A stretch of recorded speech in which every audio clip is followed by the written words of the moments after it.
একজন সিম্পল এবং reverse hand determination করার জন্য আপনার কাছে টাচ স্টোনটা হলো 320। একটা আঘাত সিম্পল হবে কি রিভার্স হবে, এইটা টাচ স্টোনটা হলো 320। আপনার হাতে যখন একটা এফআইআর আসবে এই মারামারির মামলায়, এই মারামারির ক্ষেত্রে এই আঘাতটা সিম্পল কি রিভার্স আপনি ডিটারমাইন করার ক্ষেত্রে 320টাকে ইউজ করবেন পেনাল কোডে। ওইখানে 8 ধরনের আঘাতের কথা বলা হয়েছে।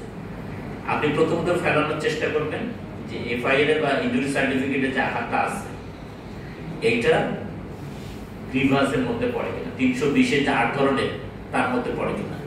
যদি মনে করেন না পড়ে তাহলে তো এটা সিম্পল। সিম্পল হলে তারপর তো 323 আছে, 324 আছে, তাহলে কোনটাকে অ্যাট্রাক্ট করবে?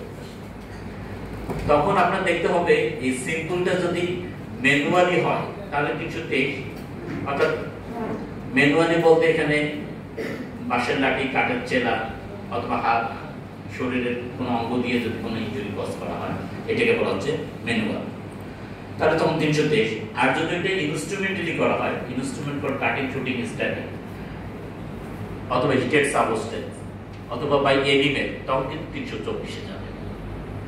ঠিক একইভাবে কোনো আঘাত যদি আপনি দেখেন যে 320 এ কভার করতেছে, ওখানে যে 8 ধরনের আঘাত আছে, ইমেসকুলেশন আছে, impairing of eyesight আছে, হিয়ারিং আছে, permanent privation of member and joint আছে, dislocation of both and teeth আছে, হ্যাঁ, তারপর ডিসফিগারেশন হেড আছে, আর তো এমন ব্যথা বেদনায় 20 দিন যাবত কাতরাতে থাকতো।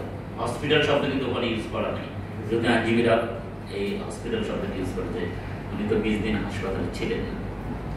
তো যাই হোক, যদি আপনি দেখেন 320 ইউজ করে যে এটা রিভার্সের মধ্যে পড়ে, তখন আপনি দেখবেন যে এটা কি 325 না 326 হবে। ঠিক আগের মতোই যদি ম্যানুয়ালি কজ করা হয় তাহলে 325, আর যদি ইনস্ট্রুমেন্টালি কজ করা হয় তাহলে 326। যেমন বলে না যে ধাপড়ে তোমার 32টা দাঁত ফেলাই দেবো, আর সত্যি সত্যি যদি হাত দিয়ে যদি কাউকে থাপ্পড় দেওয়া হয় তার দাঁত ডিসলোকেট হয়ে যায় তখন কিন্তু 325। আবার এই ডিসলোকেশন অফ টিথটা যদি ধরুন ইনস্ট্রুমেন্টালি হয়, কোনো অস্ত্রে লাগাতে হয়, ইনস্ট্রুমেন্ট লাগাতে হয়, তাহলে কিন্তু 326। এখন